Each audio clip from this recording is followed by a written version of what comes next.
Japanese do something a little bit different than other plants do that are made in America. I've been to a Ford plant. There's something there that's just different. I went to the plant also in San Antonio. What a great experience that was. And I don't know whether they're still doing tours there. I know that they shut them down for a while.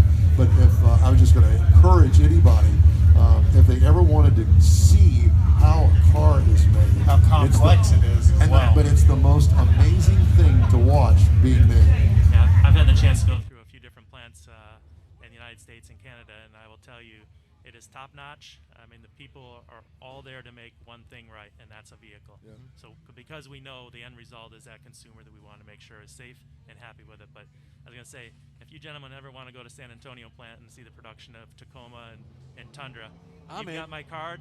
We'll set you up. I'm in. There's a. Did you take that? It's right there. Don't lose that card. But Tundra that is produced in San Antonio that's the only plant in the world that produces the Toyota Tundra. So every vehicle that rolls out of there either goes to the United States or some other country within the world, which is a huge point of, people talk about, Toyota's made in Japan or Canada or Mexico or Canada, what have you. They're made all around the world. It's worldwide now. But Tundra is only made here. Made in Texas. You got it. Well, we understand that Toyota has actually extended its agreement to serve as the official car of the NHRA again. Yeah, breaking news this week. The announcement just the past day or so. 3-year extension with NHRA, official vehicle. We are very happy to continue our relationship with NHRA. It's really important for us. I mean, this is a different type of consumer, and we want to continue to give back to these consumers as much as possible. And we'll stay with the Toyota Fast Lane on the track. So you watch the television, you'll always see the Toyota Fast Lane there. Absolutely. But a ton of branding here and a great relationship with that team. So where are we going to find you hanging out later on today and tomorrow?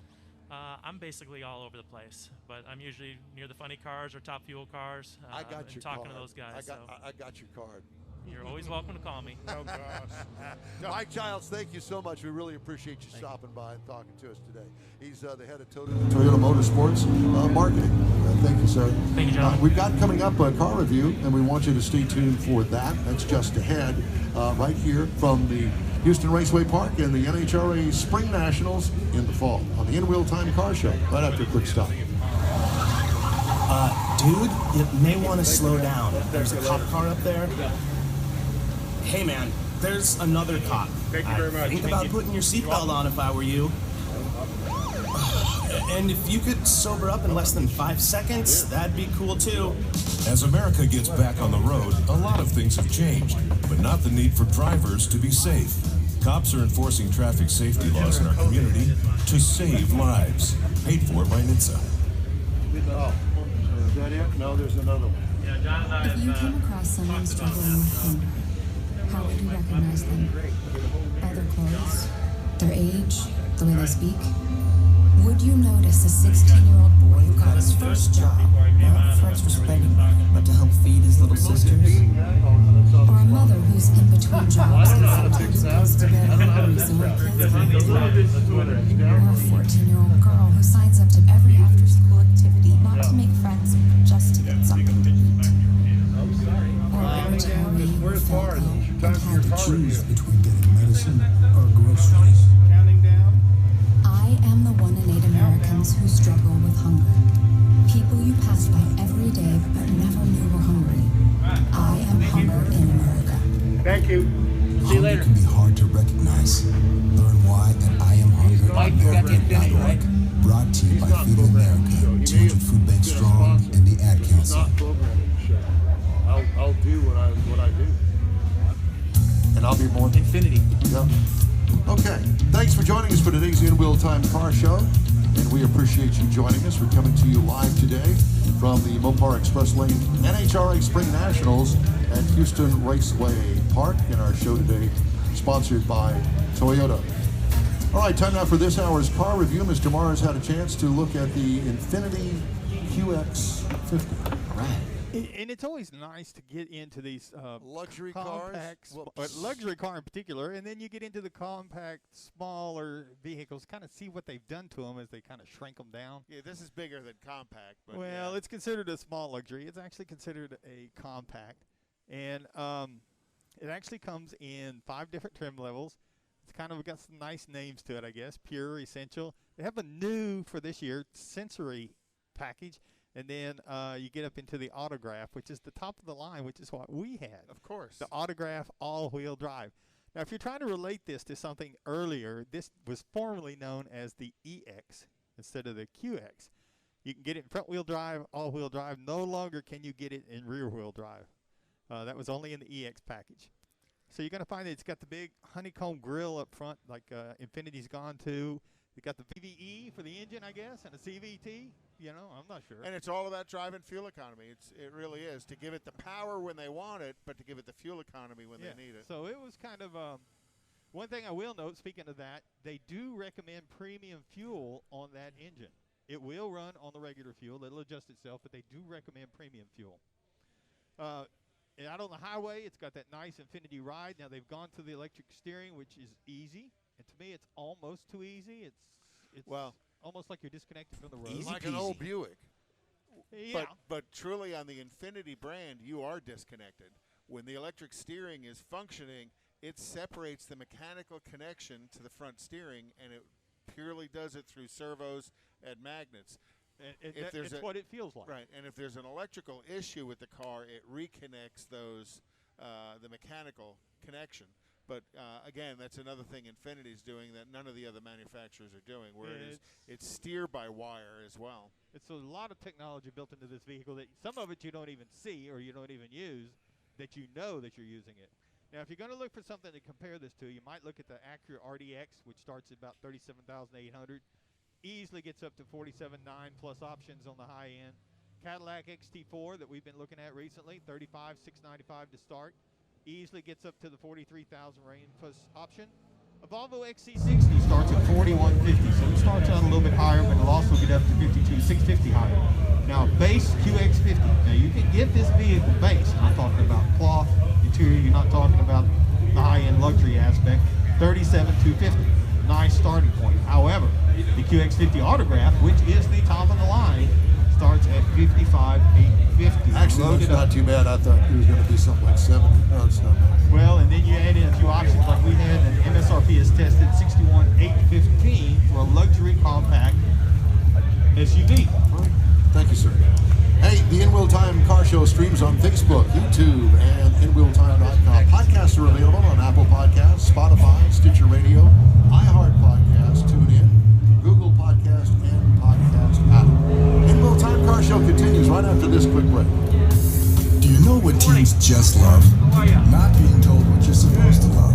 That's not anyone's business but yours. Good to see you, brother. It doesn't matter what you love, but if you love it, click it.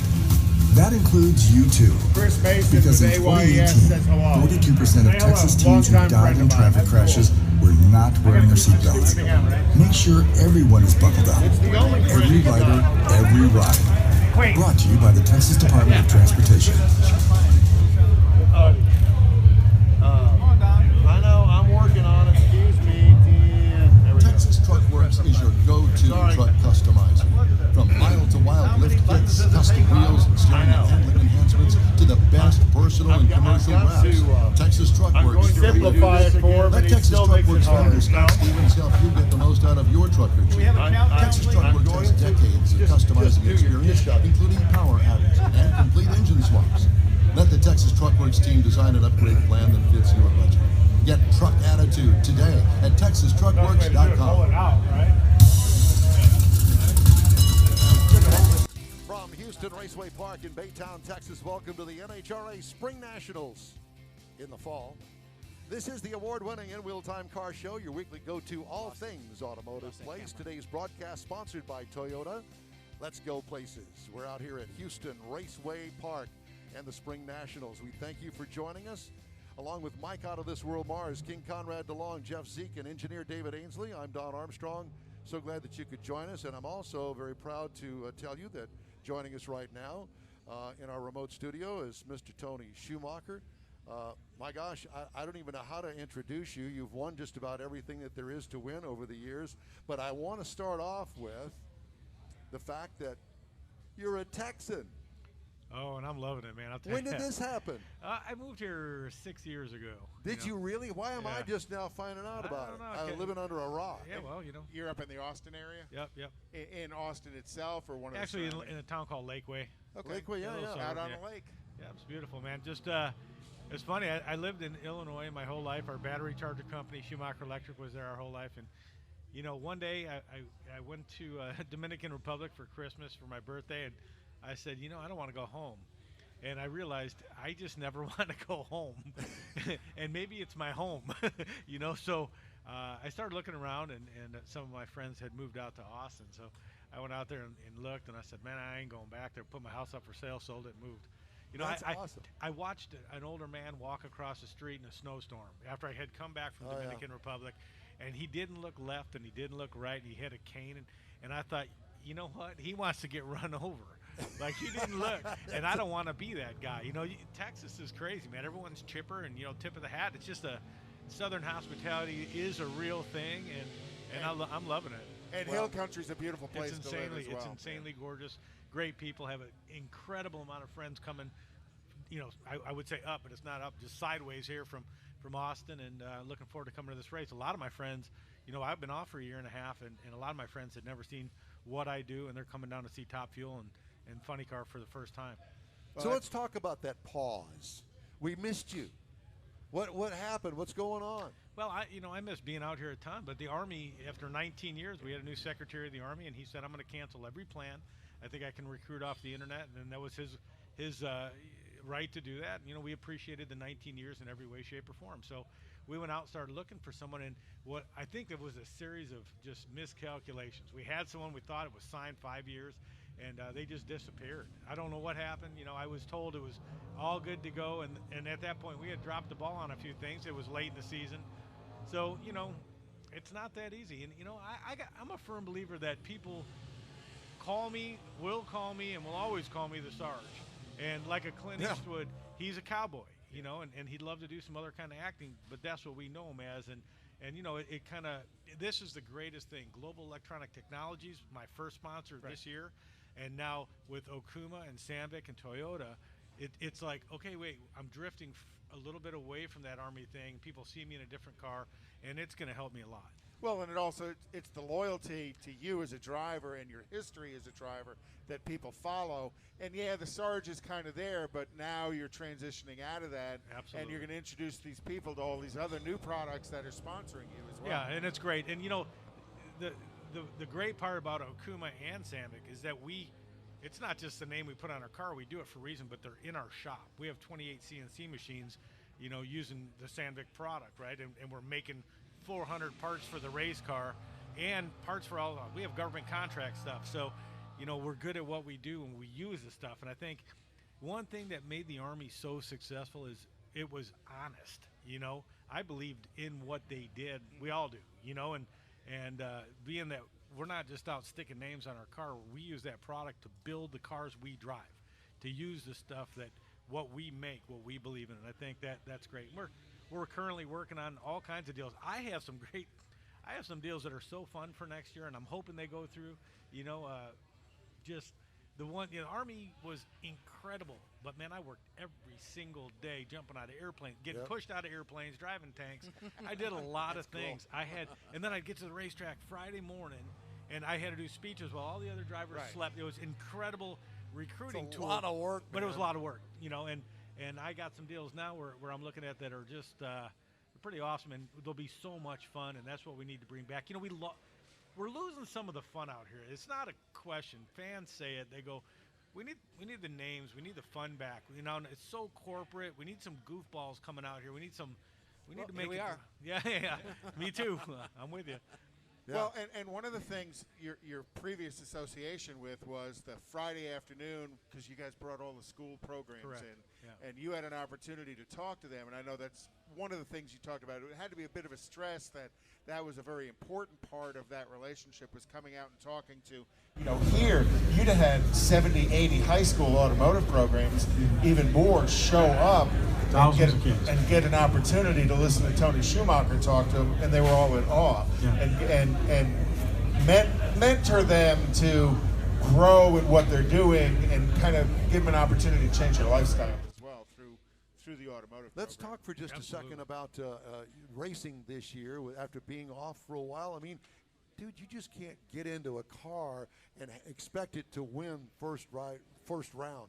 And, you know, it's been a little bit of a struggle for you getting back in the car and getting the car up to speed. But, man, things are coming on strong here lately. Well, it's our third car in, 5 or 6 races. You know, I started out, Antron said, I have an idea. We need to get you in a car and fulfill some of the obligations we have to sponsors because we're no longer going to run 24 races. And that's where it started. My dad said, man, we got to get you in it. So I got in a car. It was Antron's backup car. We had some guys helping out with some used parts and pieces, and that's what I got. And we ran pretty good. We qualified better than most of the cars on our team, you know. Right. And unfortunately, come race day, they're focused on Antron's car. That's okay. It's understandable. I'm just helping out and trying to help with them figure out what their situation is. So then we moved on and we switched to a Leah car. Qualified number 1. She crashed. Had to take my car, which was the backup car, back. So then last week we were using car number 3, which was another Antron car. Had never really gone down a racetrack. We qualified extremely well and ran good. We just, you know, it's nice to have Mike Green back and my guys that, you know, some of the guys I've worked with, some of the guys I didn't. But me and Mike Green have won this race. We've won championships. We're really good at working together. We don't have to. I don't have to walk in there and go, Mike, how was my drive? What do you think? He knows what I think. I know what he thinks. You guys have it. We walk in and it's a shorter, and you know, we're limited on time in between rounds. So the quicker you can understand what the other person is thinking and read into what they're going to do, the better off you are. Well, I'll tell you what, it's great to have you back on the circuit, man. Because, I mean, you know, you bring a certain finesse that we've missed. Je ne sais quoi. What? Je ne sais quoi.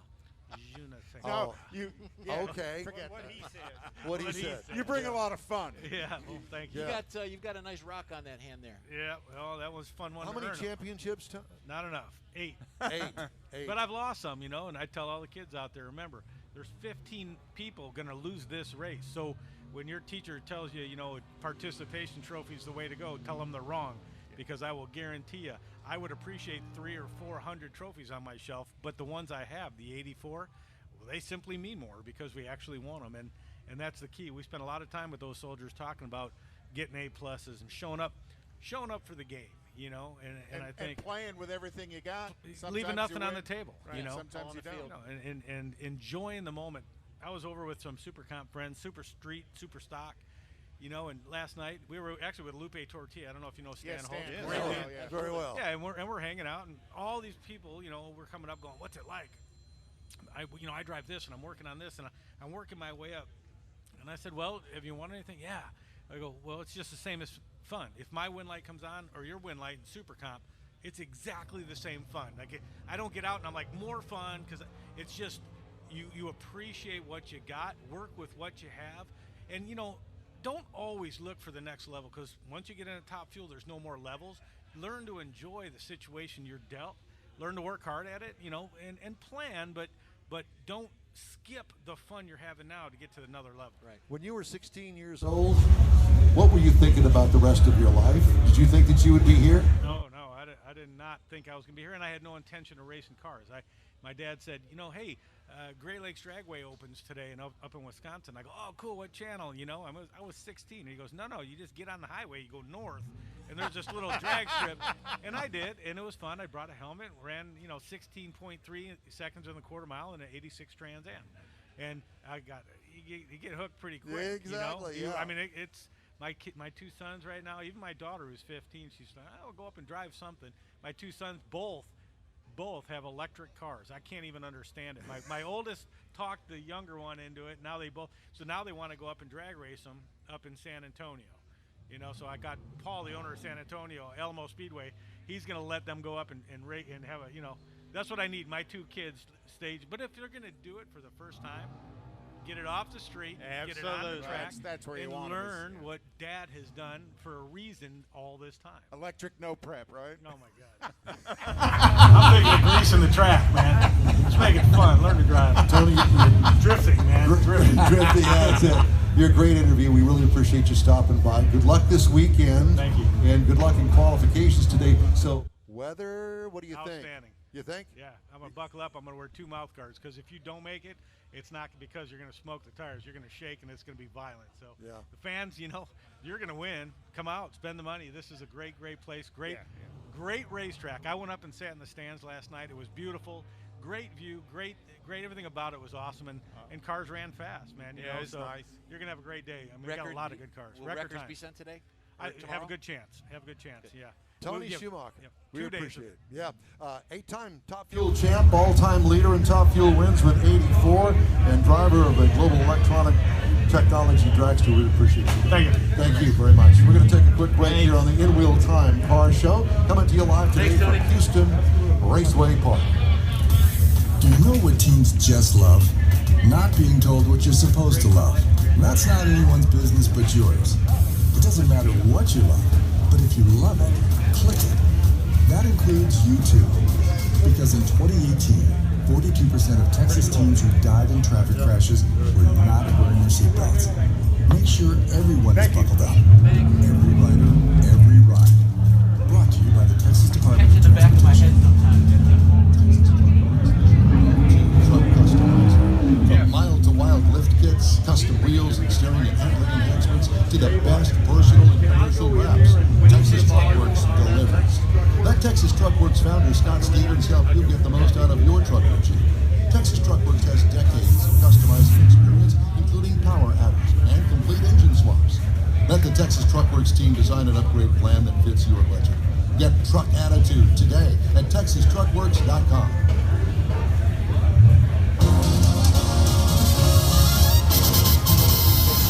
From Hollywood. It's Hollywood Squares. With Paul Lynde in the center square. That does sound like game show music, doesn't it? It does. It does. I kind of like it. Tell him what he's won. Tell him what he's won. Tell him what he's won. Don Pardo. No, or Johnny Olson. This is Johnny Olson speaking. Yeah, so You have won a trip to the NHRA event in Baytown, Texas. Anybody would love that. Well, And an just opportunity. in time and on cue, ladies and gentlemen, here he is, Mr. Antron Brown. Brother, it is good to see you. It's great to be back. How have you been? I've been great. Been great. I don't know as if you know this, but the interview that we did with you last year at this race won an award. What? Yeah. Didn't you get the trophy? I sent it. Hey, what award did it win?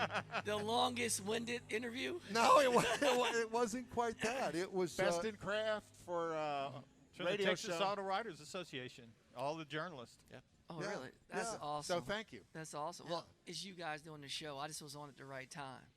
Yeah, that's exactly what it Right. was. Right. And back then, my hair was dark brown, and Oh, look what's gosh. happened since then. I know you talking about you. Your hair was dark brown. Look at mine. Mine just What happened to your hair? He goes too fast. Just cut off. It That goes makes too you more fast. aerodynamic. You still got some. Grass doesn't grow on busy streets. No, it doesn't. Actually, I just keep the streets trimmed down. I got a very flourished highway, I'll call it. So Antron is driver of the Matco Tools Global Electronic Technology Top Fuel Dragster. He's 3-time Top Fuel champion. First ever Top Fuel win actually came from here back in 2008. Yes. I remember like yesterday we were here, and that's when I was racing for David Powers, who's a hometown boy with David Powers Homes, and that was our 4th race into the season that year. And we were coming in. That wasn't the year that you came from Pro Stock Bikes. Yes, that's my rookie That was year. that was That's it. my rookie year. Good memory. And I remember because we had a lot of people even giving, and Dave went through a lot of ridicule, and Lee Beard was the crew chief at the time. And they're going through a lot because people are going, you took this kid from racing Pro Stock Bikes, and you expect to win with him in a Top Fuel car? Yes. And that's what they were going. And they had to defend themselves, and all they knew was my work ethic. And Lee knew what I put in at the race shop and how much I loved this sport. And I was very mechanically inclined, and I knew all about the race cars. And we went testing. I literally only had 16 laps down the racetrack before we raced our first race in Pomona, California, because we had bad weather in Florida, so we couldn't get all the testing in. So we came to Phoenix, and that's when we got all of our laps in. And we came out our first race, and we qualified number 1. And in our 4th race in, we won. Then everybody was looking at this team, and how they cheated to get this rookie all the way That's to the top. How about that kid from Bikes in the funny car? That's it. And then everybody else like, is this kid the real deal? And Lee Beer goes, this kid's the real deal, Holyfield. I remember him saying that. And that was a lot of credit, but the real credit was that we just had a phenomenal team. We had Lee Beard, we had Mike Dumagala, Rip Reynolds, Brad Mason, Red Wayne. I mean, we had all these guys that came together that were just, we all clicked together. It was a new team, but like everybody was like the best in their field. And the only thing, the weakest link was me. I was a rookie. But I didn't have to learn how to race again. I just need to learn how to drive the car. All those years racing pro-style bikes, I know the tree game. I know the staging game. I know what's going to come at me. And I just had that poise where I didn't let nothing get to me. I got into my zone, and I just did everything that I could do good. I just try to do as good as I can to get the race win. So what have you been doing with all this time off and this crazy schedule and no racing? And what have you been doing? You know, I just took advantage of our time off. And the way I took advantage of it is, for one, my wife was sick of me. She's ready to kick me out. Well, you're not by yourself. You know what I mean? Yeah, not the only one. Number two, I really took up all the time and enjoyed the time with my kids. Awesome. My kids. How old are your kids? My son Anson's 16, and our youngest boy Adler, he's 12, and my daughter, she went away to dance school, so she's 19. Well, she's about to be 19. She's 18. And what we've done is that when the tracks opened up, the local tracks, I started doing a lot of racing with them in their junior dragster cars. So they've been racing junior dragster since they were like 6 and 7, 8 years old. So I just took full advantage of it, where I was at every racetrack when we weren't racing with them. And they're worn out on drag racing right now, because I said, my dad goes, we're racing again. It became like a job for them. I said, welcome to my world, kids. Well, I told him, I said, you can't hit the rewind button. Only thing you could do is go forward. So I said, we're doing everything that we can, because when you guys get old and age out, we can't hit rewind. I said, let's go back and do this. So we're doing everything that we can. So I took full advantage of our time out. Awesome, yeah. And spent a lot of time with the family. Because and also, you'll never get that back. You won't. And what a great opportunity to teach your kids what you do as well and bond over racing. Oh, for sure. And you learn a lot from them. But the craziest part, what this racing does for these kids at young ages, I'm looking at them, and they're learning all the stuff that I learned when I was like 20, 21, 22. They're learning it at like 10, 11, 12 years old. And my kids are looking at me and goes, Dad, why are you laughing at me? I said, because you're learning the craft that I did when I was in my 20s as a teenager. Do you know how dangerous that's going to make you when you get to be 20? You know what I mean? It's going to be. It's not even going to be fair. What is this I hear about transitioning to own your own team under the DSR banner? What is that? Well, I've been working on that. This has just been starting. This is the first year. This last year it just started. Great year to choose, huh? And yeah, tell me about it. And but like Don Schumacher still owns the team and everything else right now. And what we're doing is, as I like drive and get my own partners aboard, and I'm growing my own partners where I can actually take it over and actually run my own race team. So, you know, with all the COVID stuff, it put a little setback to it. So we probably got one more year of going through it, but I'm growing, and I'm really pushing hard my personal self just in the next year to own my own race team. And what a cool partnership Don Schumacher's been to help you along doing that, as opposed to creating a point of separation because of that. You know. Well, Don, at the end of the day, he has done so much for this sport. From when you're looking at starting out with his own son Tony to a one-car team to being a multi-tier car owner, from like 3 dragsters to 4 funny cars to having 4 dragsters and 4 funny cars when this whole deal happened. I mean, he's definitely pushing away. But the thing about it is, he's always pushed people to say, if you want to do something, go do it. You know what I mean? But he's not going to sugarcoat you for you. He ain't going. He doesn't sugarcoat anything. He ain't going to give you nothing. Right. But he'll help steer you along the way, and that's what makes you good or makes you better, because you're able to go through it, and he'll tell you all the shortfalls that you got to watch out for. Antoine, you got this, you got payroll, you got insurance, you got all this other things that you cannot change, the light bill, the truck bill. All the business things all the that you don't business think stuff about. Yeah. That a lot of people never think about. When And they learn go, from his experiences. Oh, absolutely. Well, he's a successful businessman. Yep. Schumacher Very, Electric yeah. to all these race teams and everything else. I mean, but the man, he'll tell you first class, goes, Antron, I always wasn't the smartest. But he goes, I always outworked them. Yep. And that's the key. You got to put the work in. And I've been putting the work in for years. And now it's time for me to try to get that next. That's my next step of my career, to go that route. Because at the end of the day, the Don Schumachers and the Connie Colettas, they're not going to be here forever. You know what I mean? Just like the Perdomes and the Bernsteins weren't here forever. Right. You follow what I mean? So who's next? Antron Brown. so Antron Brown. That's the game plan, and you've got to. With the award-winning interviews. Hey, I love it. You got to inspire people. Right? I want to talk to you real quick about new crew chief, Brian Karate's come over. Yes, absolutely. I got Brian Karate came back. He was my crew chief that we won all the championships alongside with Mark Oswald.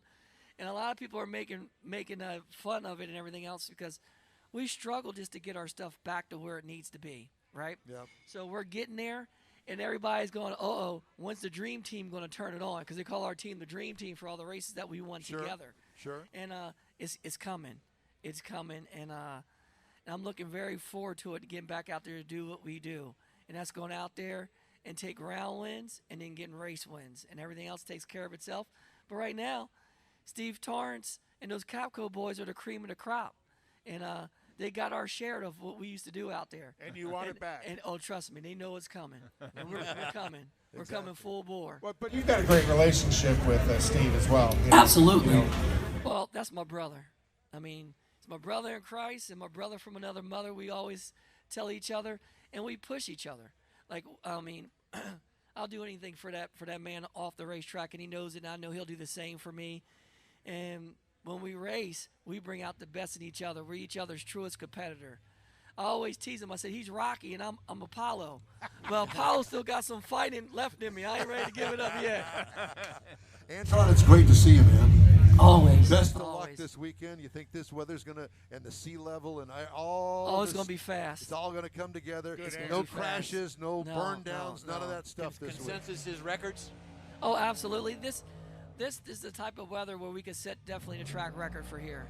You know what I mean? Because normally, we race here normally in the spring. We can run really fast, but we never have where it's overshaded and cloudy, and the weather is drier out there right now. Yeah. Like when we normally come here, we normally have 90 to 80 water grains, so 100 water grains. It's only at 60 water grains right now. So with the air being dry, we'll make a lot better power. So watch out. Best and with the of cool luck conditions. to you today, man. I appreciate y'all. Always Thank great you. being on. Thank We'll you come so see much. later. Absolutely. Okay. Thank you Antron so Brown, much. top fuel driver with Toyota, as a matter of fact, and we really appreciate him stopping by. He is your 3-time top fuel champion, driving the Matco Tools Global Electronic Technology Drag Strip. And you can't see it off stage, but he immediately goes to some young kids to get some pictures taken with him. Yep, absolutely. What a champion. Hey, you can always get a hold of us through Facebook, our website, or email us at info@inwheeltime.com. Splash and go, and we're back with Conrad's Car Clinic after this. Let's be honest, the National Symphony may not be in his future, but he wanted to try violin, so you said yes because you love him. And if you love him that much, love him enough to make sure he's buckled up and in the backseat. Find out more about keeping your kids safe in your vehicle at nhtsa.gov/the-right-seat. Show him you love him. Keep him safe. Visit nhtsa.gov/the-right-seat.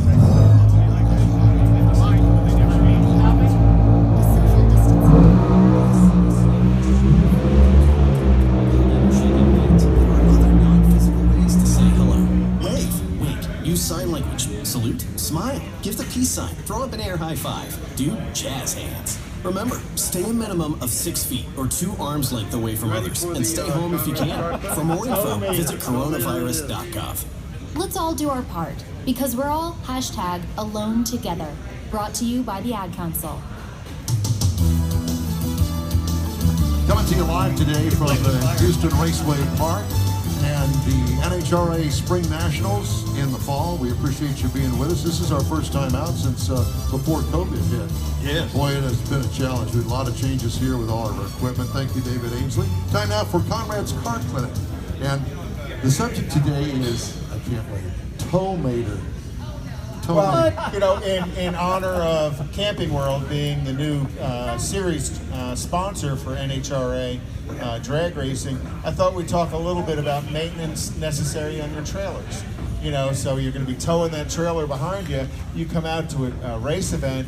You know, all these guys have got car trailers. You go down the spectator side, and all these people have their trailers and motorhomes out here lined up on the track. Well, trailers take a lot of maintenance to make sure that you're safe driving down the road.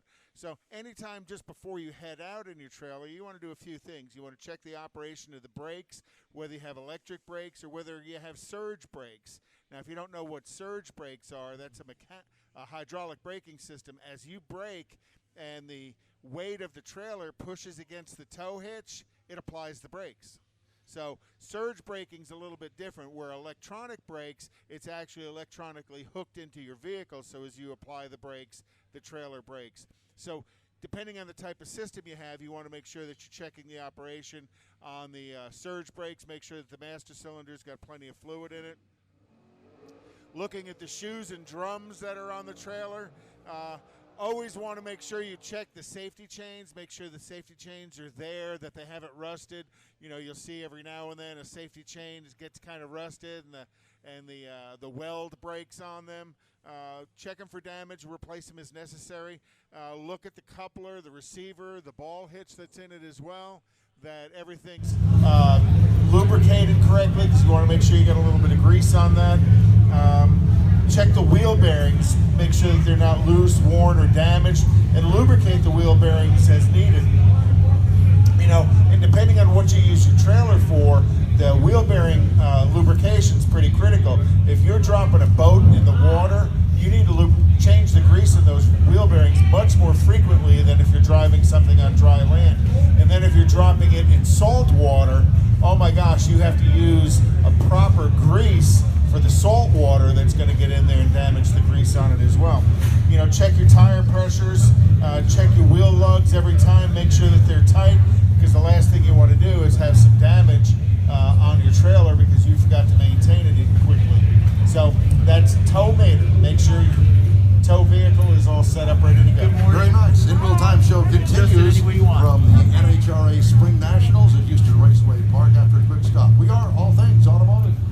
If baby could talk, she'd say a lot. You know she's thinking.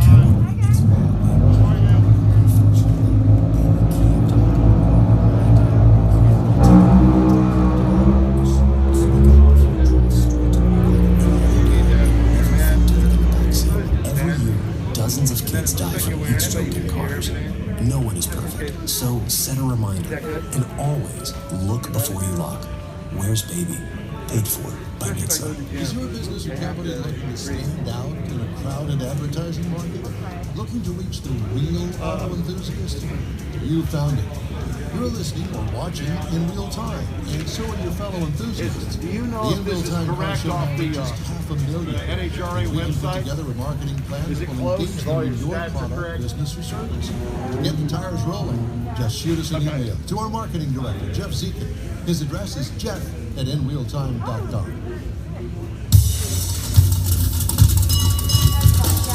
From Houston Raceway Park in Baytown, Texas, welcome to the NHRA Spring Nationals in the fall. You're on the award-winning In Real Time Car Show. Just ahead, NHRA drivers from the Top Fuel and Funny Car ranks, along with the NHRA's Vice President of Development. That's coming up this hour. Inside our new car showroom since the 2020 Toyota RAV4. We'll give you an in-depth review. Plus, we also have this week's automotive history and the stories making auto news headlines this week. It's all just ahead on today's In Real Time Car Show for Saturday, October 24th, 2020, sponsored by Toyota. Let's go places. Howdy, along with Mike out of this world Mars, King Conrad DeLong, Jeff Zekin, and off camera is our fabulous engineer. Let's hear it now, David Ainsley. So glad you could join us. And joining us in our remote studio right now, funny car driver Alexis DeJoria, and I want to just get up and give you a big hug from what you've been through the past two races. Oh my God, what in the world? You know, had a car blow up And then had a complete burn down last weekend in Dallas. And thank God, you popped out of that car, jumped into the safety safaris guy's arms, and clearly all is well. Yeah, definitely. I started to think, man, does somebody have a hex on me? What's going on? Every time I hit the gas on this thing, I don't know what's going to happen. We're running good. We're running consistent. We're qualifying better. Our numbers all the way down the track are better. But we've had some manufacturing issues with our rods. We changed companies. We went testing on Wednesday. Everything looks really good. So hopefully that fixed the problem. But it's Nitro. What are you going to do? Yeah. Well, welcome back to drag racing because you've been gone for a while. Yeah, I have. It's been it was a tough time. I did it for the family, and I missed it every day that I wasn't here. I was planning on coming back eventually.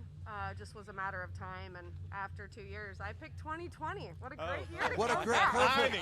It's all in the timing. Yeah. Only I would have known. No, I mean, even if I knew what was going to happen this year, I still would have come back because we missed you.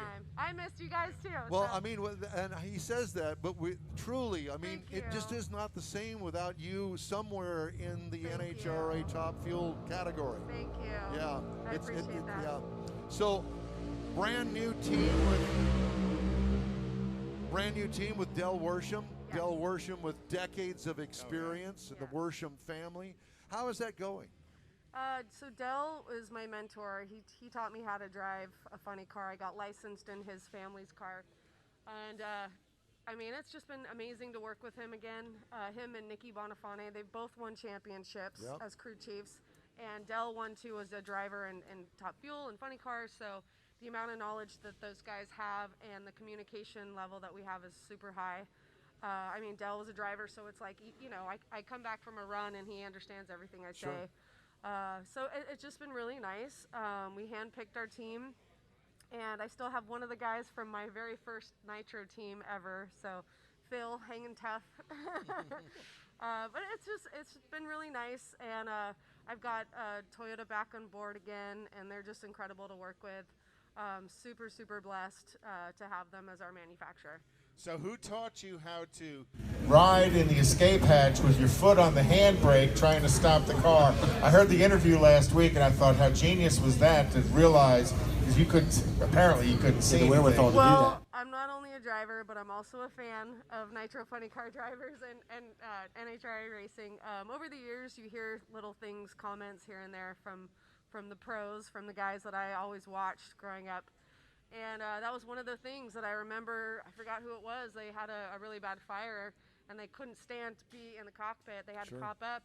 And I remember one of them saying that he, put his foot on the brake handle to try to slow it down How as he was genius was getting that, air. really? So, because when I went back down in it, because I saw the car was moving still a little too much for me to, couldn't bail. fly off of it. Yeah. I didn't want to hurt myself on top of everything. So I went back in. It was just so bad, and my airline came off. So oh boy. it was. I mean, I might as well have not worn a helmet at all. That's how bad it was, the smoke. So yeah, I was like, nope, that's not gonna happen. So I went with the foot, got it slow, and then out of the corner of my eye, I could see one of the safety safari guys all in yellow, and he puts his arms out like this. I'm like, I'm coming. It's like Dancing with the Stars. You better be ready.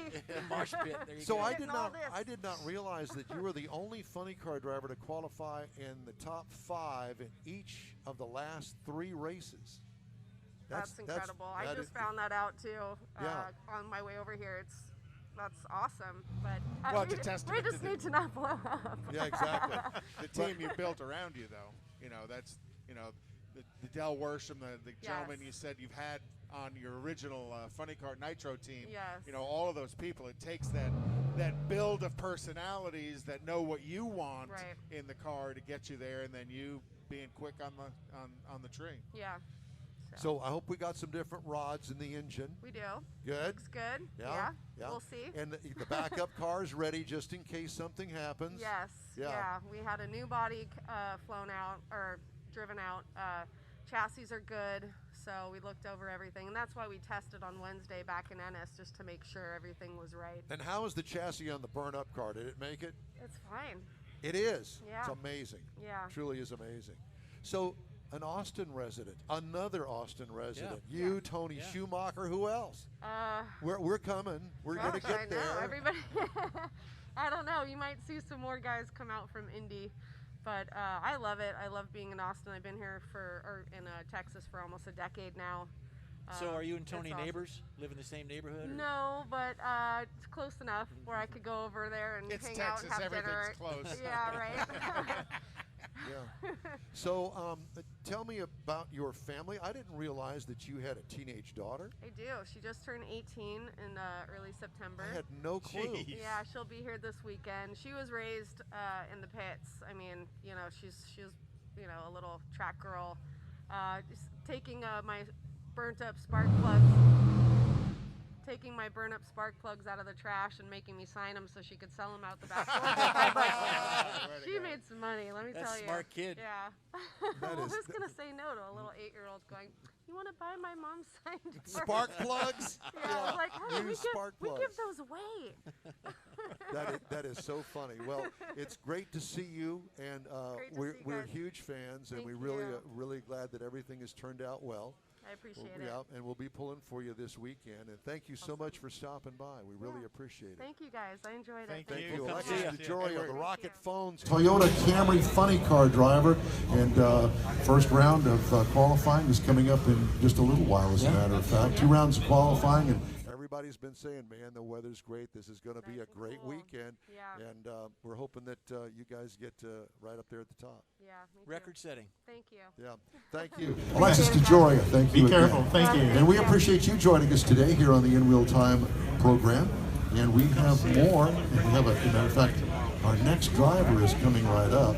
A guy that I've known for a number of years. So we invite you to stay tuned for the interview that we're going to have with Sean Langdon. That is coming up next.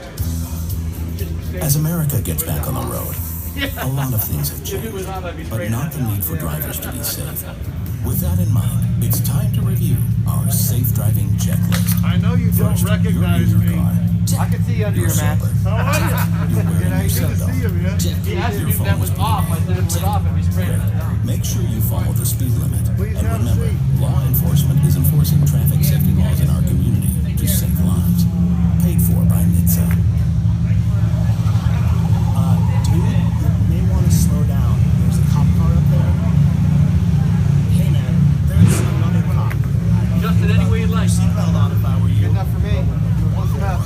And if you could sober up in less than 5 seconds, that'd be cool too. As America gets back on the road, a lot of things have changed.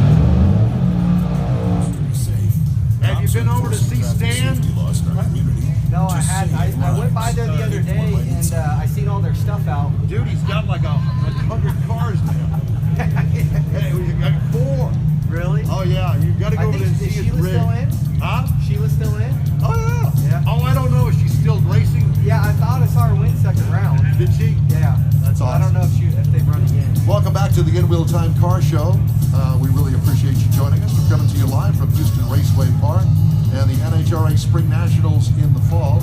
Joining us now in our remote studio over here at the Tower Club at the park. We're so glad that we're inside, out of the coolish weather, but we're styling now because Sean Langdon is in the studio with us, and he is the man. I met Sean out at West Houston Airport, coming to, I guess it was the Spring Nationals that you were coming to that year, and you had this huge rig. I guess you were doing, I don't know what sportsman class were you driving back then? That would have been Super Comp, Super Gas. Yeah. Yep. And he had no place to park the rig, so he parked it there at the airport. Yeah, I was just traveling the country looking for places to sleep and park and eat.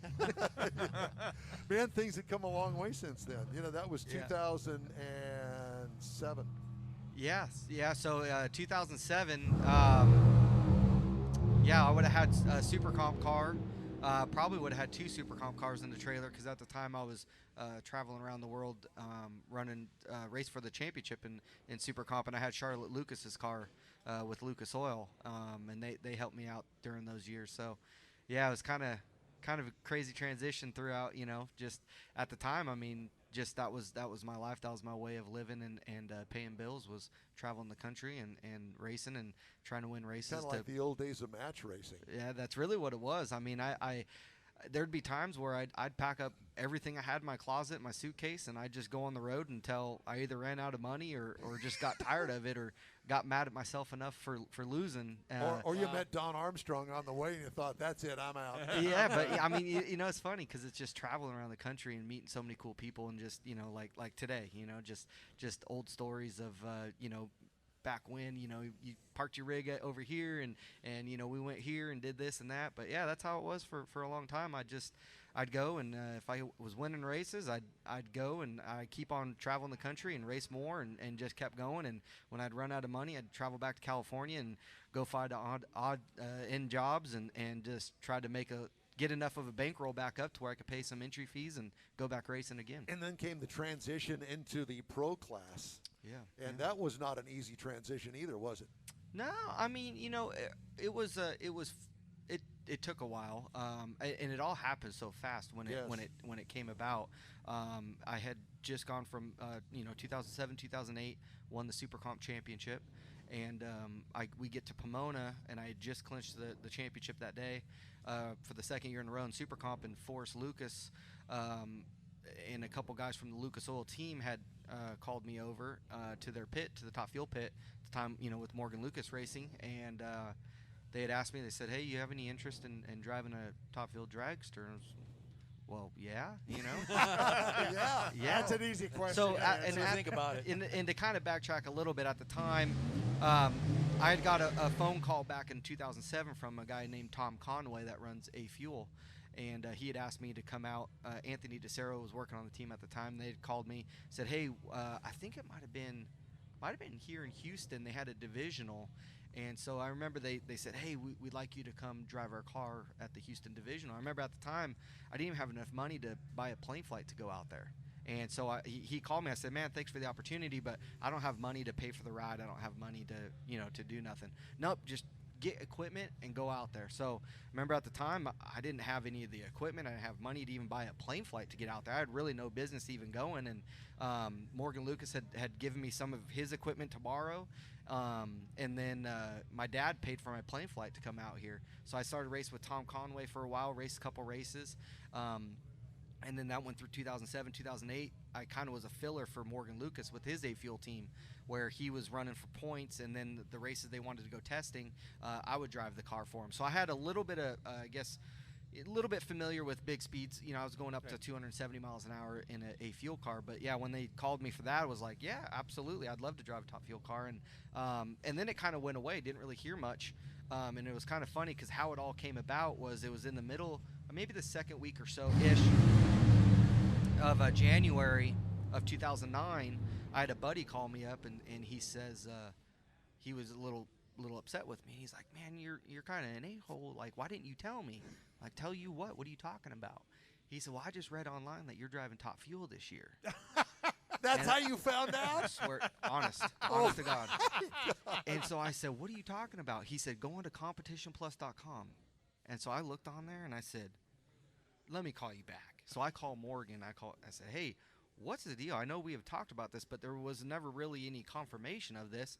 And he goes, how'd you find out? And I said, well, I got people calling me saying to look online. And he gets mad. How do these people know? We just figured this out like late last night. And so he goes, get down to the shop. All right.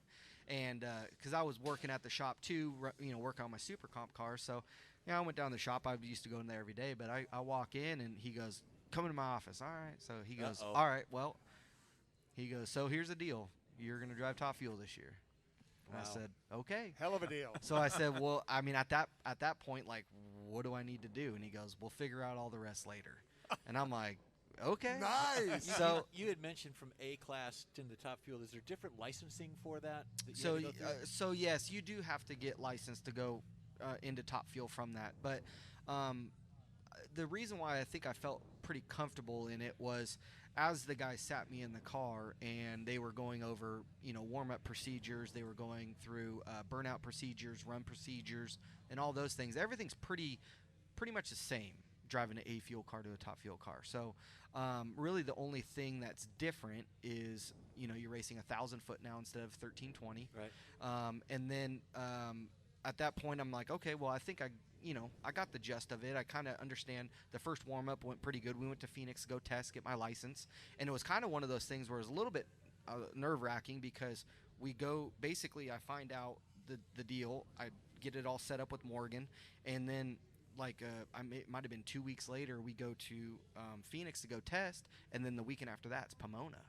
So if I don't get my license at Phoenix, I can't race. I can't race Pomona. Yeah. So I'm kind of thinking my whole mentality for the weekend is don't screw anything up, and that was my whole mentality. But I remember being so excited for the opportunity, and I was so confident, so ready. And Morgan kept, he was kind of like the dad of the thing, like, man, are you sure? Are you good? Do you need it? I'm like, nah, I'm fine.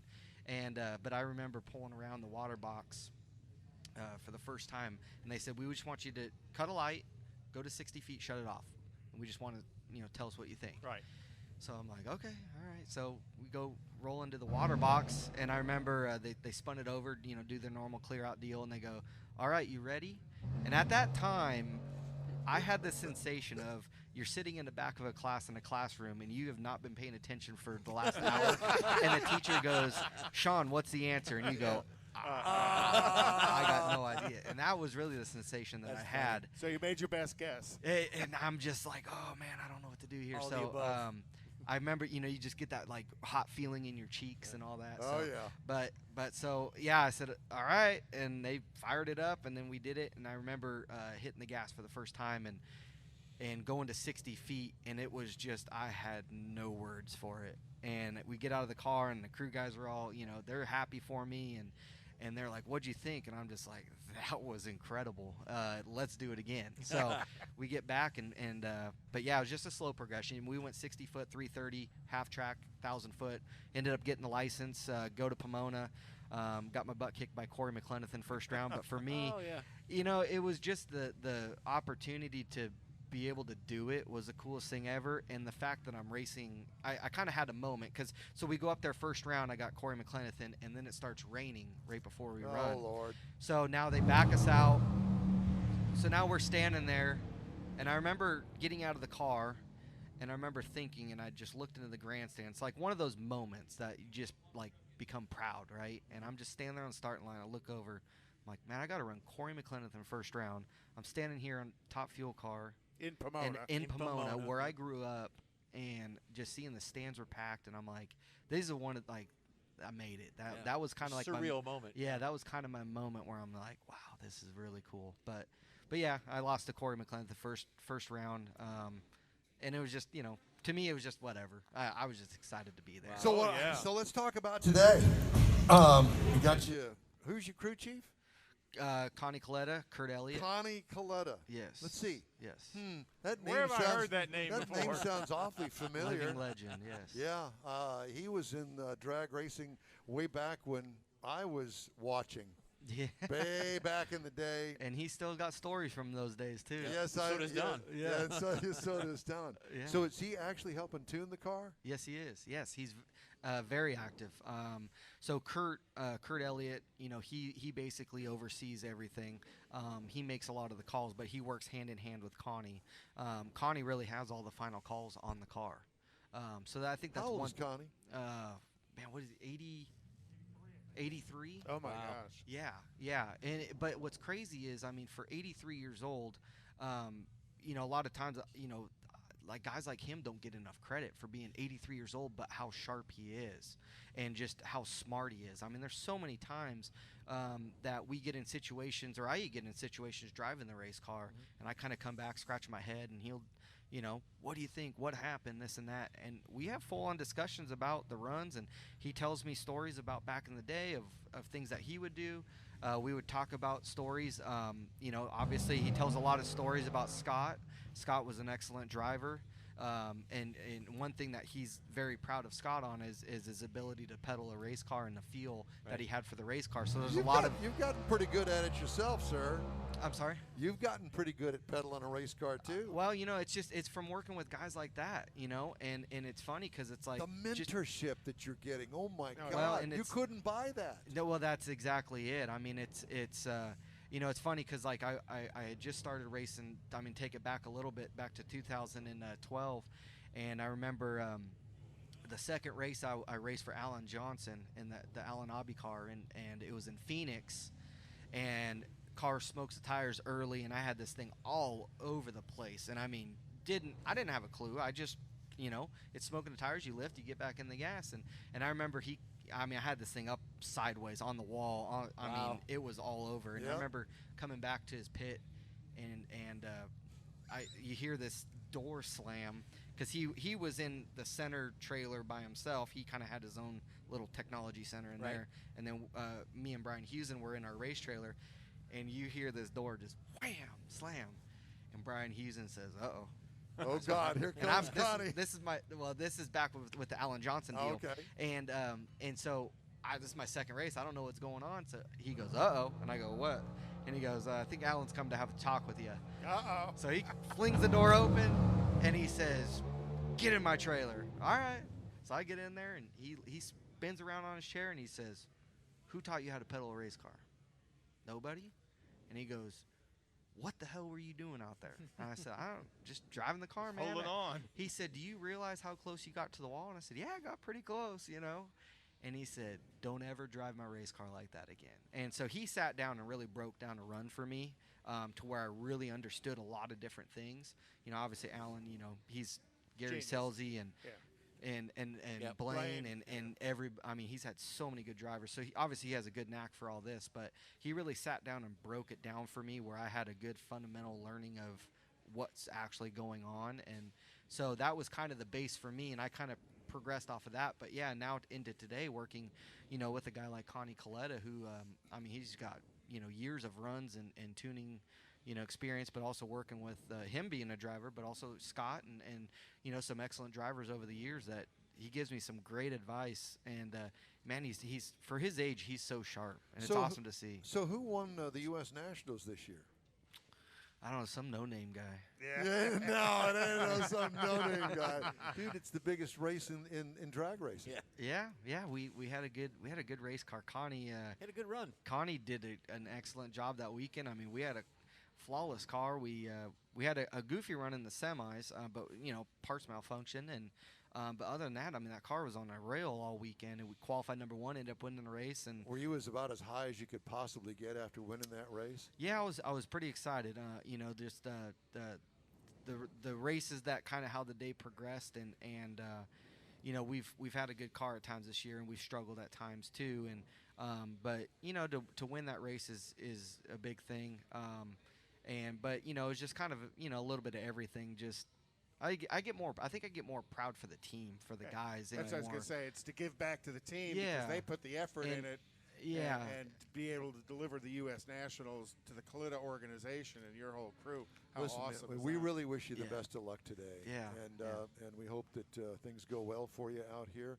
But I for some reason, well, I guess it's our first meeting out there at West Houston Airport. I've always considered you a local guy that's done good, and that I know you, and we go back a number of years. So, for whatever that's worth, I appreciate it. So Don wants to live vicariously through you. Exactly. All right. But don't live through me. That's for sure. Yeah, so, any predictions on records this weekend? Today's going to be our best day. Today's going to be fast with the cloud cover. As far as the records, it's going to be really tough. I don't think you'll see any national records, but I'm not sure exactly what track records will be. But you should see some really fast times, some competitive runs from a lot of different teams. Tomorrow will be tricky with if it warms up a little bit like what it was yesterday. But yeah, when you get conditions like what it is today, nice and cool outside with cloud cover, you can about throw anything you want at it, and it should stick. So yeah, I would suspect you'd probably see. I'm gonna say dragster. You see 66 to 68 as the number one, and I think in funny car you'll probably see probably like a 86 to 88. I would say in that range. That's going to be my prediction. Wow. And I haven't talked to the crew yet. I haven't talked to what they're doing tune-up wise, or talk to the track guys. You need to get over there really fast. Yeah, I hopefully for us, I think if we can go like a high 60, low 70, that'd be a good run for us for Q1 or Q2 today. Again, Sean if Langdon. you land Q1, Q2, you can try and knock it out of the Well, park. that's exactly it. Yeah, exactly. Sean Langdon, DHL Toyota Top Fuel dragster driver. We appreciate you coming by. It's good to see you. Thank you, guys. Good luck. I appreciate it. Thank you. We've got more of the In Wheel Time Car Show coming up with our next driver right after this. No word in the English language is less convincing than probably. Are you sure we should get matching tattoos on our first meet? Sure. What car is that? Probably. It's been 23 minutes since I ate.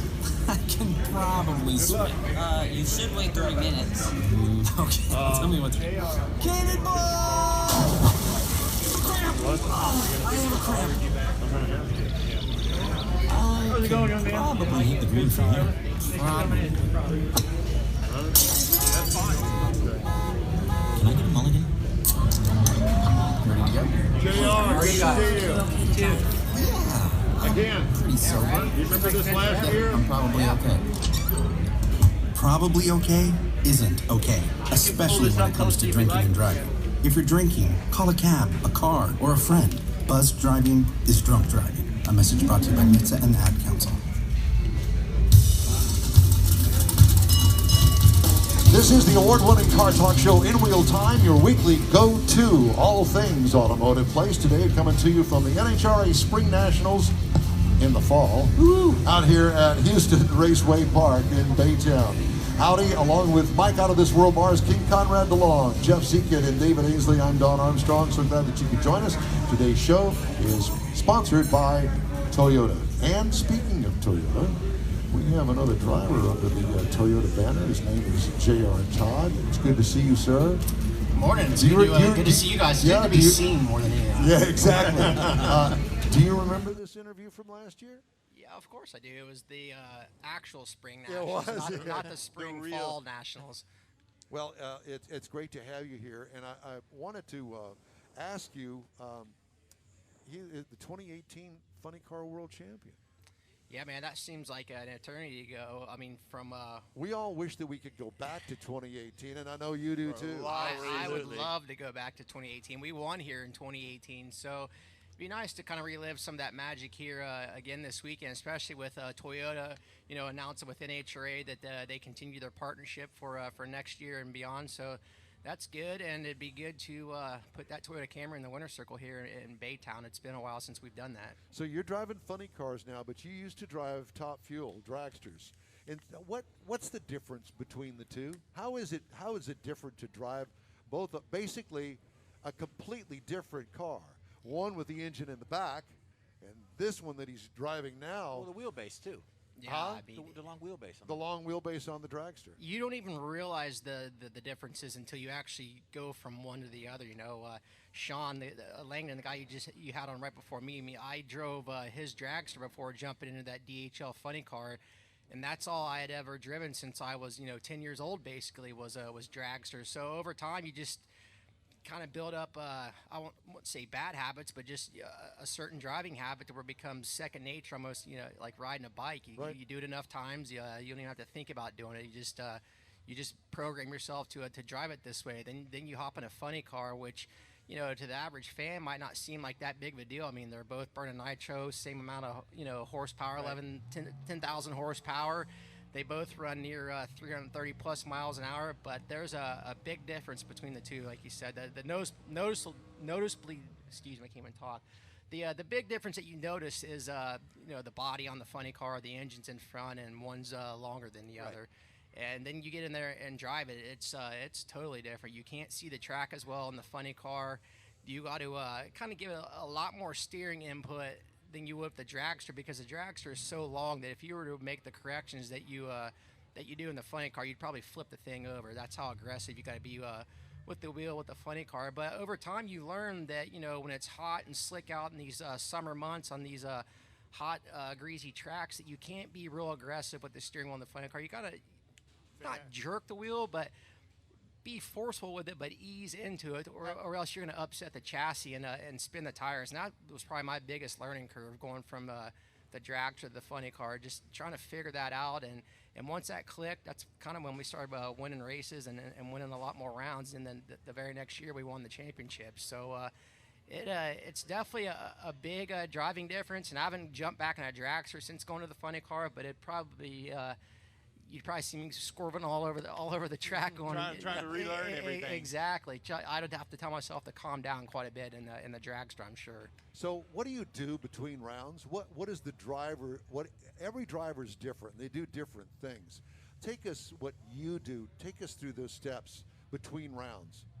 Just stay out of everybody's way, pretty much. But no, I mean, do you do your own fuel? Yeah.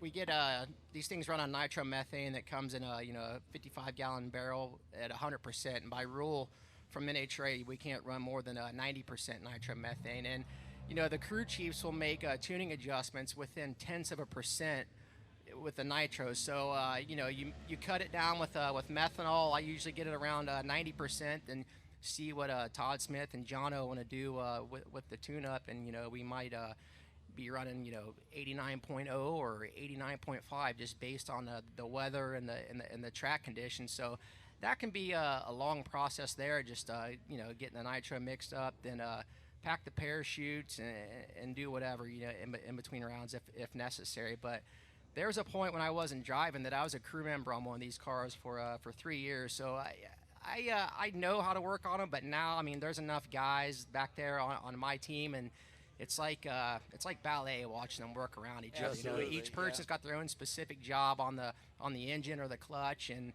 just I know if I got in there, I'd be in their way and slowing them up. So I just stay back and let them do their deal, and it's pretty amazing to watch them tear that engine apart, put it back together, and fire it up within 30 to 40 minutes in between rounds. John Oberhofer still with you? Yes, sir. Okay, he's your main man.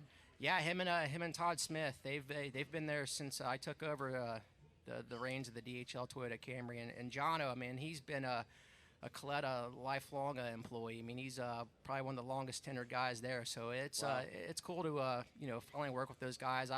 When I first came into the sport, I got to know Jono through Nikki Bonifani, who was there at the time, and now he's with Alexis on her car with Del Worsham. But yeah, the Yo brothers, they threw down last weekend there in Dallas first round with Jim over on Paul Lee's car. It was kind of cool to see the two brothers going out on the starting line like that. So when you get finished with a run, do you go in there and download the information with John, and you look it over and see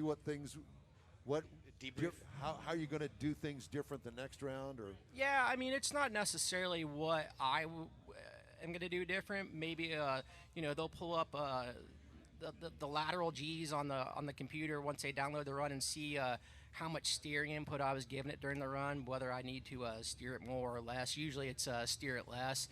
but yeah, I mean, I'll that takes hundreds of seconds off the run. It can, for sure. I mean, hundreds are a lot. I mean, we're talking about thousands that we're winning and losing by. So yeah, I mean, after a run, I'll typically go up in the lounge and sit down with Todd and Jono and look at the computer and kind of analyze the run, and maybe look at the video if we have time to look at that, and just kind of get my perspective on what I felt during the run and what they see that the car is telling them what it did during the run. Try and put those two together. So on the video, you get the external video. Do you also have a camera in the car to watch what you're doing from in the car that you can review? No, I mean, there's times that we'll put a GoPro in there looking back at me to see how I'm working the wheel and things like that. But it'd be nice if we have one of those onboard cameras that see some of the teams out here using. But no, we have a couple guys behind the car, different angles, video in the run, and just that tells us probably more than what we would learn from a camera inside the car. So what do you expect today? With these conditions at the Spring Nationals, it's pretty good, huh? Yeah, it should be fast for sure. I'm not sure what the track record is, but I'd say it could be in jeopardy today. And then what's crazy is these conditions that we have today, they're not going to really relate to anything that we do tomorrow. So it's not like you go out there and work on your race day set up today. This is kind of, I don't want to say all for show, but it's definitely to get your spot on the ladder for tomorrow's. Right. conditions. But yeah, it's gonna be warmer tomorrow, which I kind of like it like that. It seems like that's the equalizer when the track temperature comes up and the sun's out. That kind of brings everybody back to an equal playing field. Where now that you got to pretty much throw the kitchen sink at it and hope it sticks, and maybe throw out a career best number, because that's probably what it's going to take to run those Schumacher cars out here today. Well, you've only been to 2 final rounds this year. I mean, that's a lot, man, to make it all the way to the end. That sounds like a lot, but those 4 Schumacher cars have won every race going back to last season. So we definitely haven't lived up to our expectations. But yeah, I mean, we went to 2 final rounds there at Indy and lost in the final round the U.S. Nationals. That was a bummer for sure. You want to win that one. That's our biggest race of the year. But yeah, all in all, I mean, you can't complain. Definitely because March, I didn't know if we'd even be racing this time. Time of the year, So I'm just glad that we're able to come out here, especially here in Houston, and 2 races left. Just glad that we can finish up the season and kind of look forward to 2021 and hopefully getting a little back to normalcy. A little normalcy, yeah, right. Well, JR, it's great to see you. Thanks you so much for stopping by. Good luck today. Thank you, guys. Yeah, 2018 Funny Car World Champ, JR Todd, DHL Toyota Camry Funny Car Guy. All right, we've got more of the NHRA from Houston Raceway Park and the NHRA Spring Nationals here on the In Wheel Time Car Show right after this. It's 4 a.m. Monday, and you're literally sucking baby snot through a tube because she's congested. Man, that's love. And if you love her that much, love her enough to make sure she's buckled in the right car seat. To make sure your child's in the right seat for their age and size, visit nhtsa.gov/the-right-seat. Show them you love them. Keep them safe. Visit nhtsa.gov/the-right-seat. Brought to you by the National Highway Traffic Safety Administration and the Ad Council. Is your business We're doing our part. looking to stand out in a crowded advertising market? Looking to reach the real auto enthusiast? You found the life the way you want it? You're listening All right, good to go. watching All right. in real time, and so are your fellow enthusiasts. The Break out my notes or just talk reaches 500,000, and we can put together a marketing plan that will engage them in your product, business, or service. To get the tires rolling, just shoot us an email to our marketing director, Jeff Zekin. His address is jeff@inwheeltime.com. You're on the In Wheel Time Car Show, coming to you today from the NHRA Spring Nationals in the fall. I'm kind of grooving to that kind of music. Groovy, baby. Yeah. Wrapping up the show today. Do we need to make room so you can do the worm? No, apparently not. You used to do the worm, didn't you? I'm more of a mashed potato guy. Don's more of on the table. If we clear the spot off up here, he'll be up here on Well, there is that. just say There's no poll. All right. Well, joining us right now in our remote studio today, Brad Gerber. He's the NHRA Vice President of Development. Brad, it's good to see you. Thank you so much for joining us. Yeah, thank you for having me. Yeah. So, big news. See you later, Coca-Cola, Mellow Yellow, because we got Camping World now with us. Yes, that is big news. Coca-Cola is great partners for 19 years. Yep. We're very fortunate to have a partner like Camping World come in. It's a very unique situation how that whole program got put together. But Marcus Lemonis, reached out, and I'm a big fan of his TV show. Oh yeah, The And I Prophet. thought, wait a minute, NHRA, Brad, can't go wrong on this. You've probably got as many campers back here as you got race cars or more. There is no doubt about that. You walk around, I'm always amazed how many toter homes and camp trailers and RVs and everything that's out there. Well, and I think it's an event to come here. You come for the weekend. Yeah, you're camping. Yeah, You're camping. and you don't want to drive off to a hotel. You want to stay here and be part of everything. Glamping. Glamping. Glamping. That's what he does. No, it's dramping. Drag racing. Dramping. Okay. If you saw me last weekend at the Colorado River, I was not glamping. I'll bet. Well, so how are things going now that we've got a new sponsor and, you've got to try to engage all of that and get everybody on board? Plus, you got Toyota to sign up for another 3 years. Absolutely. Congratulations. Yeah, thank you very much on that. They've been great partners for the last, this will be 20 years coming in next year. Yeah. They've been partners with the NHRA. And, but back to the Camping World thing, there is so much opportunity for not only the tracks and the racers and the teams and the league, but this is a category that amazingly enough, we just don't have people in. We don't have we don't have a lot of people in the hunting, fishing, camping as sponsors. Okay, although our And it demographics seems line like up it's a perfectly with it. natural. It's a natural, absolutely, it's a natural. It's complete natural, and I think because of that, a lot of times people look at Camping World will cause other people to look at us now. Okay. Yes. And they'll look at us. I just had someone else out here that's a local company out here, and they're looking at us right now because of Camping World. Okay. So I think there's great opportunity there, and it'll be a great opportunity for teams as well, which is as important. You know, the agreement that we did actually kind of, I always say, takes the handcuffs off. Okay. Because Yes. we were kind of, the teams can now go out and find a carbonated soft drink or a water or energy drink or they're not tied into that one particular brand. Right. Yeah.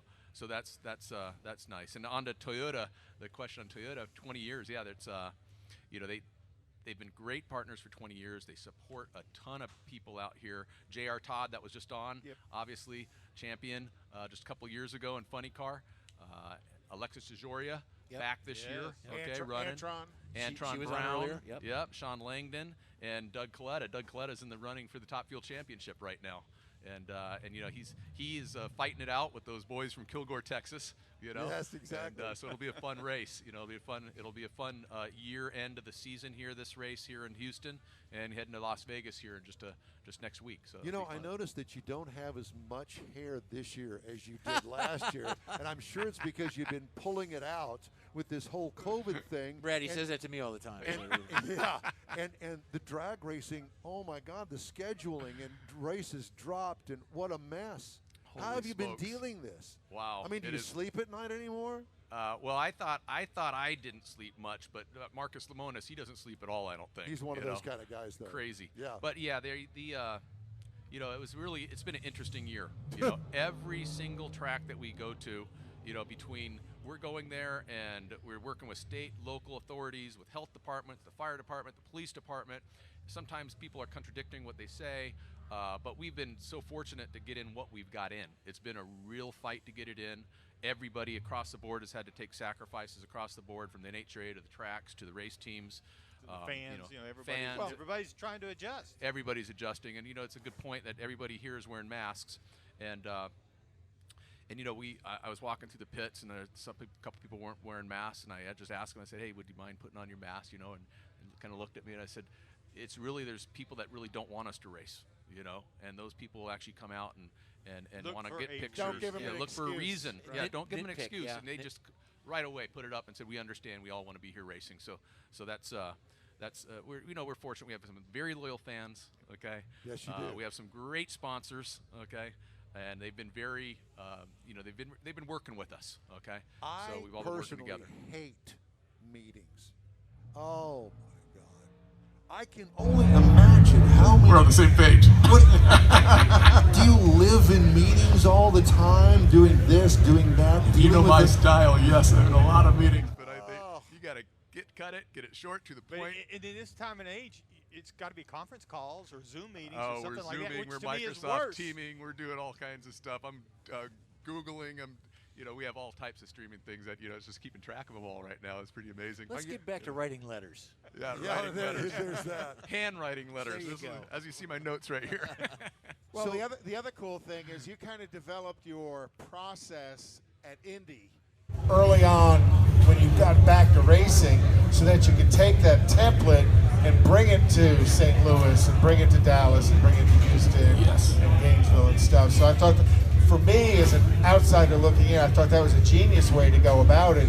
Land here, learn what we're doing to do it right, and then we can bring it other places. Have a couple of Tweak minutes it, so fix you it. Right. finalize your processes and get everything really, in place. Yeah, it really was a good. It really was a good place. We own that track outright, so it was a great place to actually work with the public health department, the police and fire at Brownsburg, and we all kind of worked together and really kind of set all the protocols and how we would do it and how we would execute it. We took that formula. We raced there 3 times before and then 3 times, and then the final race with the U.S. Nationals there. But I guess 4 times altogether. But I said the finals race. That wasn't the finals race. The final race at Indianapolis. I should clarify that. Yeah. So, but we took that kind of game plan and that book, and we actually went to Gainesville and actually used that. That allowed us to race there. And then we're taking that book to go to each one of these tracks and showing them what we're doing, how we're doing it, and really being safe. As I walked in today, masks, They've temperature checked me. Right. You know, they're giving out hand sanitizer all over the place. So we're being as responsible as possible, and while still trying to live our lives. Well, you refine the product that you already had. You just tweak that product and then reintroduce that product to the public. Yes, yeah, and it definitely is a tweaking of the product. Okay, but yeah, it's been successful. You know, there is I don't have to go into real details, but I know the health department looked at us at all our races, and I've read and heard that they can't track one case back to our races. It's amazing. Okay, with all the contact tracing, which was amazing. Yeah. So a little shift of gear here. Hey, I guess congratulations for another up with Fox TV. Yeah, that's a good thing. You know, they do a really good job for you. They really are phenomenal partners. You know, we so own all much better than what you had before. Oh, you know, you just think about the future. You know, I don't talk about the past. Don't look behind. You kind of remember what you did in the past, okay? Just so you don't make the same mistake again. Exactly, I say that all the time. Yeah, but to have that experience in the booth that can speak from being behind the wheel, I think is tremendous as well with Tony. Yeah, you know with Tony and Brian Loans and stuff, Tony Pedregon and Brian Loans. But you know, our former partner, great, that was good. But we've signed this new agreement with Fox Sports in 2016, and that lasted. We were up 72% in viewership from 2016 to 2019. We're writing off this 2020 COVID year. Yeah. Okay, but you know, Fox has been great partners, and one of the things that really is working well for us is, you know, when we signed that agreement with Fox in 2016, we actually brought all our production in house. So everybody out there doing the TV, it's actually the NHRA Productions doing the TV out there. So we own the cameras, we own the camera people, we own the cameras, we don't own the people. They're employees of ours. The announcers, things kind like of that. like So what really Become Auctions has done. Yes. Yes. Yeah. Love to watch that show. Yes, exactly. But I mean, control. that's what they do. I mean, they own all that stuff, and they just buy the time, and hey. Yeah, you got the quality control. You get your processes the way you want, you get your people the way you want, and you can keep them the way you want them and refine them as you go. Yes. You don't have to say, why? You just go do it. Yeah, we create the narrative, and we know what's happening in the pits. We know what's happening, you know, socially. We know what's happening behind the scenes, so we can actually create some really good stories and direct that narrative. So let's talk about 2021. 2021. I'll talk about that because I didn't finish on Fox. Okay. We start our new agreement on 2021 with Fox. Okay. So the new agreement actually takes us from 4 Fox broadcast shows to 8 Fox broadcast shows, where traditionally in the fall races we tend to fall off on our ratings. We work with Fox to have a lead-in on an NFL on Fox lead-in. So a lead-in meaning that they'll precede our show, which should give us a nice bump and some nice awareness there. So yeah, it starts in 2021 and goes through 2026. We're real excited about that. So how are you going? You have to have a plan in place. If this COVID thing continues through the winter, what are you going to do with the Pomona race out of the box? I mean, how do you plan for something like this? So good question. We actually we announced the schedule. Has 22 races on the schedule right now, and what we're doing is we're not starting in Pomona. Very unusual. We're not starting in Pomona. Usually our first race and our last race is in Pomona. Right. Has been forever. Yeah. Has been forever. We decided that we're going to start on the East Coast at our track in Gainesville. We're going to start with the Gator Nationals. We're starting a month later, so that'll buy us some time to give us a little bit of time, and then we'll start working our way back west. Smart thinking, yeah. So when we go from Gainesville, I'm going to do this off the top of my head, so I may have it a little bit off, but Gainesville, and then we go to Atlanta, and then we come out west, and we're in Las Vegas, Phoenix, and Pomona all back to back. Okay. So shorten the loop. Shorten the loop. Help the teams actually stay in a little area here, so it actually reduces the cost of them having to crisscross the country as well. Right. So that's why we're doing that. It actually buys us a little bit of time. Yeah. You got it together, man. Congratulations on all your hard work. Can't take any more of this. No, I know. I can actually. Bring it on. We've got a little cot so you can lay down and take a nap in the back now. These, you can't see it on radio right now, but the eyes are red. I can only imagine. All's good, though. Well, it's great to see you. Thanks so much for stopping by. We really appreciate it, and it's great to see you. Hope to see you again soon. Yeah, thank you so much for having me. Okay. Brad Gerber, he's the NHRA Vice President of Development. We've got more of the In Wheel Time Car Show, sponsored by Toyota, right here from Houston Raceway Park and the NHRA Spring Nationals. We'll see you in just a few seconds. It's 4 a.m. Monday, and you're literally sucking baby snot through a tube because she's congested. That's love. And if you love her that much, love her enough to make sure she's buckled in the right car seat. To make sure your child's in the right seat for their age and size, visit nhtsa.gov/the right seat. Show them you love them. Keep them safe. Visit nhtsa.gov/the right seat. Brought to you by the National Highway Traffic Safety Administration and the Ad Council. A social distancing tip.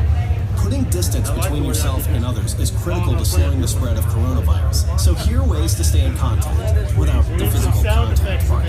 Call, send a text, set up a video conference, post on social media, dedicate a song on the radio. If you have symptoms of fever, dry cough, and shortness of breath, call your healthcare provider before you go to your office. For more info, visit coronavirus.gov. Let's all do our part, because we're all #alone together. Brought to you by the Ad Council. Welcome back to the In Real Time Car Show, coming to you live today from the NHRA Spring Nationals in the fall here at Houston Raceway Park. Our show today was sponsored by Toyota. We really appreciate them being a part. And speaking of Toyota, I have a little car review. It's kind of out of order, but we got a lot of guests and we wanted to get them in. So I had a chance to drive the Toyota RAV4. Comes in these trim levels: the LE, the XLE, the XLE Premium, the Adventure, and the TRD Off-Road. Guess which one I had? The TRD Off-Road. Well, there you go. And I'm still driving it, as a matter of fact. I kind of scooted it up in my car review, so I made sure that I was doing it today, since we're sponsored by Toyota. That makes sense. Yeah, small SUV, seats 5, all new in 2019. Tacoma-looking grille makes it look more off-roady. Yeah. It adds that familiar look to it as well. Yeah, like exactly. a safari bar in the front. Black trim on the wheel openings, black wheels, dual exhaust. I really do like its rugged appearance. Interior, it's got that inductive phone charger in the front of the console. Boy, Love that. I love that. That thing is really handy. Large touchscreen mounted atop the dash. Interesting pattern in the seat backs and the seat bottoms. And of course, it's got the TRD stitched in the headrest back there. 4-wheel drive controls on the center console, easy for the driver. Cargo trunk room, adequate. Of course, you know, it's the usual stuff. Put down the back seats and you got a ton of room back there. Yep. And if not, you got enough room to put a couple of bags. Cargo trunk room, adequate, as I said. What I liked, the indestructible interior. And it was. It has a 2.5-liter inline 4-cylinder engine, 203 horsepower, 184 pound-feet of torque, 8-speed automatic transmission. It'll tow up to 1,500 pounds. It gets 25 miles per gallon city, 32 highway for a combined of 27. Right now, I'm getting 28.6. Now, most of it is on the freeway, but it's pretty darn good. Yeah. What I liked about it, the mileage, and the looks. It's a good-looking truck. The ride and handling, it has a sporty off-road feel, but it's not too off-road. So you can use it every day. This one is that new gray that everybody's coming out with. Oh, the non-metallic? The non-metallic gray. I like that. Yeah, I do too. Base trim price $35,180. Price is tested $41,385. The base model price $25,950. So the competitors to this: the Honda CR-V for $25,050, the Mazda CX-5 for $25,190, and the Hyundai Tucson for $23,550. Also off-road competition, Jeep Cherokee and Subaru Forester. I just thought that I would throw those in. Nice. That is our car review this hour of the 2020 RAV4 TRD off-road. Did you want to do auto history? We've got a couple of seconds here. If you want to, if we got time. Yeah, let's do that. So, you know, again, this week in automotive history, in 1919, on this day, Rolls-Royce of America was established. And their luxurious motor cars would provide a favorite means of transport to American drivers. Something a lot of people may not realize, that Rolls-Royce actually built vehicles in Springfield, Massachusetts. You know, everybody thinks of them as a British car. They actually had a production facility in Springfield, Massachusetts. A repair facility up there. No, they had a production facility. Back in the 20s, they had a production facility there. In 1951, Hudson launched the mono-built design, an innovative design of what has now become what's called a unibody car. So it didn't have a separate chassis. It was a unibody car, but Hudson was the one who developed that in production. God, that's ugly. I kind of like it. You would. I do. I like that. In 1970, on this day in the Bonneville Salt Flats, Gary Gabelich went 631 miles an hour in his rocket-powered Blue Flame, momentarily achieving 650 miles an hour. In 1973 was the start of the Arab oil embargo. Oh, God, I remember that. Wasn't that a nightmare? Oh. When they had to change all the mechanical gas pumps out around the world because they only went up to 99 cents. That's right. They had to add the extra digit to it. In 1982, John DeLorean, who began his automotive career with Packard back in the 50s and then went on to Pontiac in 59, and at Pontiac he brought out the GTO, the Grand Prix, the Firebird and such, and then he went on to Chevrolet and launched the Vega. Oh, boy. And then he left Chevrolet. He launched the Vega. Yeah, there he is. You could have gone all day and not told me. I bought 2 of those things. My brother had one. And then leaving his $650,000 a year job, he went on to start DeLorean Motor Company. Well, in 1982, this week was when he was busted for cocaine money laundering. He's trying to gain money for his trying to get business money. to Yeah, keep he was the trying DeLorean to- company afloat. Trying to and then 2 years later, a federal jury ruled that he was a victim of entrapment and acquitted of all charges. Nonetheless, it destroyed his car company. His career never got back. Yeah. And then in 1985, this week, was when the original Back to the Future movie was released. Dun, dun, dun. And October 26th of 1995, 1985 at 1:22 p.m. Well, I'm reading both of them. October 26th of 1995 at 1:22 p.m. What happened? The first DeLorean went... That was when they sent the dog a minute into the future. Okay. So when you see that screen of the dash of the DeLorean, that was the time. October 26, 1995, 1:22 p.m. So I wanted to tell everybody that today, the 24th, we're going to have Camping World Series qualifying at 12:45 and 3:45 out here in Houston. You still got time to get out here. Get in your car. Houston Raceway Park. Tomorrow, eliminations begin at 10 a.m. Oh, a little earlier. Yeah, it's definitely different. Of course, there's going to be 3 hours of live television beginning at 1 o'clock, so keep that in mind. It's going to be a great event. Oh, it's going to be killer. This is going to be, if you're in Houston and you're into racing, you need to be here. Because, there's nothing better than NHRA. Feeling the pressure of nitro cars going down track is awesome. Lots of people here. We invite you to. Well, that is it for this episode of the In Wheel Time Car Show. Hey, when you're on Facebook, please give us a like, tell your friends about us, and share our junk. You'll get Conrad's Unicorn Hunting features along with all things automotive all week long. The In Wheel Time Car Show streams on Facebook, YouTube, and on InWheelTime.com. Podcasts available on Apple Podcast, Spotify, Stitcher Radio, iHeart Podcast, Google Podcast, and Podcast Addict. Special thanks to all of our NHRA guests today, along with Seth Angel, President and GM here at Houston Raceway Park. And also thanks to John Procida with Toyota for sponsoring our show today.